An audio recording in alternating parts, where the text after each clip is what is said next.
but they present a different problem for Arsenal because they have a striker, a number 10, around which the game revolves.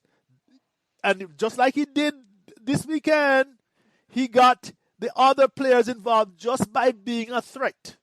And Brendan is no idiot, as we all know. Brendan knows how to set up his team to score goals. That's one thing that we have learned about him. He's not going to sit back unless he's without Vardy. He's not going to sit back and let the other team come on to him. So your thoughts on that before we wrap up? Well, yeah, I mean, last time we played them, it was so predictable. They did exactly what you said. He did set them up to sit back and protect the lead because he didn't have Jamie Vardy. He only had Jamie Vardy fit to do 20 minutes. Right. So he brought him on and won the game with him in 20 minutes. Yeah. You know, it was so predictable, it was untrue. So, yeah, that's a hard game. And I tell you what, we're playing Spurs soon. Yes. They're on a terrible fucking run. If ever they needed a team to play, it's fucking Arsenal. Because we give everybody on a terrible run a lift up. We'll give them a bit of confidence. We'll help them out. We'll do it time and time again. Right. They come to Emirates. They haven't won for 30 years. Oh, don't worry about that. Here, 3 points. You know. Well, you know what? You know why, George? Because everybody knows that what you need to do is score first. Score first. Arsenal is not capable of scoring 2 goals unless you are a porous team that opens yourself up. This is a fact. I mean, Leeds in as exception, and any team in the bottom half of the tables which doesn't really have a decent defense, we probably have a chance of scoring more than 1 goal. But that's an exception. Our average is 1.2 goals per match. I'm not making this up.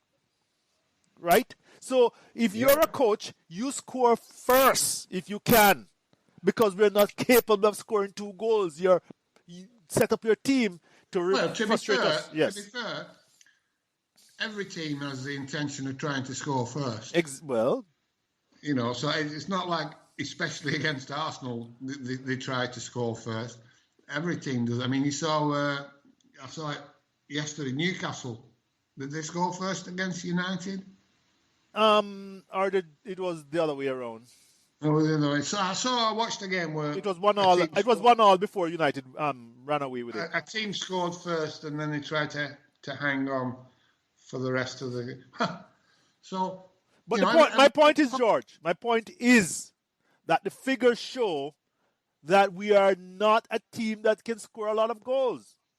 So if you put your nose in front, your chances of staying in front, to use a horse racing metaphor, your chances of winning are very high. Keep going. Yeah, of course. But, on the flip side, we have such a good defence now, we have a good chance of keeping it at 1-0. Give Arteta a bit of credit. We only got beat 1-0. Better than getting beat 3-0. Is it? At least when you lose, at least when you go for it, you have a chance of winning. And you have a chance of losing, but we are all too scared to lose to go for it. And I mean, unless you're Manchester City or Liverpool last season, you're going to lose games. Yes. But you have to try and win. It's 3 points for a win.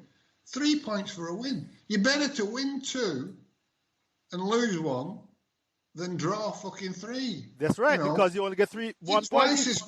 You're twice as well off. Twice as well off. There you go. So you have to try and win fucking games. George, I'll end on this note. At Arsenal today, to quote our good friend Shard Gooner, top 4 was failure. Mid-table mediocrity is now success. This is the state of Arsenal. It is pathetic. And this is this mediocre where you only aim to score to restrict the other teams. This is the recipe for our demise. And you say that the solution to that is to get rid of the current manager. I don't know how many arguments we can have against that. Well, you get a lot because they'll, you know, Right. people want to believe that they were right, Yes. and that there's hope, and I can understand that as well. But for me, the solution is quite simple. He should go. He won't go though. Of They course won't not. sack him. No, and the Cronkies are committed to him, by the way, George. Very. Of course they are. Yeah. And until one of them higher up is threatened, Yes. he'll be safe. But if the fans were to start to turn on the owners, well, there's no fans in at the moment. But let's get the fans back. Yeah. Let them turn on the owners or the CEO, Yeah. and all of a sudden you'll see Mikel Arteta thrown to the wolves. Oh, they would, sir. Because that's the way corporate business works. You know, they don't want to accept responsibility. They want a scapegoat. The manager is generally here. First of all, the players get blamed, and then it's the manager. So we'll have to see how it goes. But, you know, 11 games, lost, 110. Don't tell me this is improvement. And don't tell me you can see a philosophy. Well, if you can see a philosophy, don't tell me it's a good philosophy. You know, it's fucking awful. The only time we've played half decent is against West Brom. Fuck's sake. On that note, George, on that note, I think we should fucking run. Yeah. On this run that everybody talks about after Boxing Day. Yeah. And we beat Chelsea, but let's be fair. That got fucking Frank Lampard the sack. The way they were playing, it got him the fucking sack. Exactly. We beat a team that was fucked.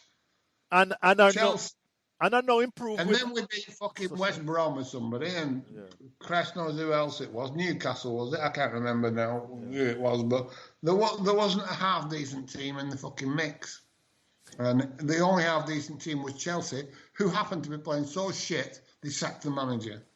So, you know, George, let us call it a day. I think that we've made our point. And, let's not drag it out some more.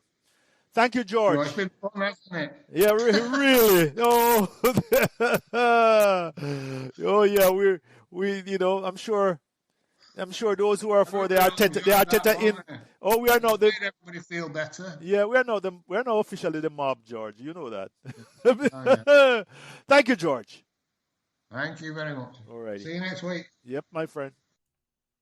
This concludes another edition of the Uncensored Arsenal podcast.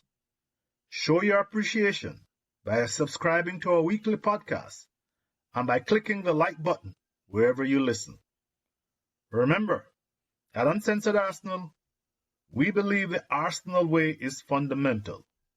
Free-flowing, attacking football by a club with integrity and class. Thanks for listening.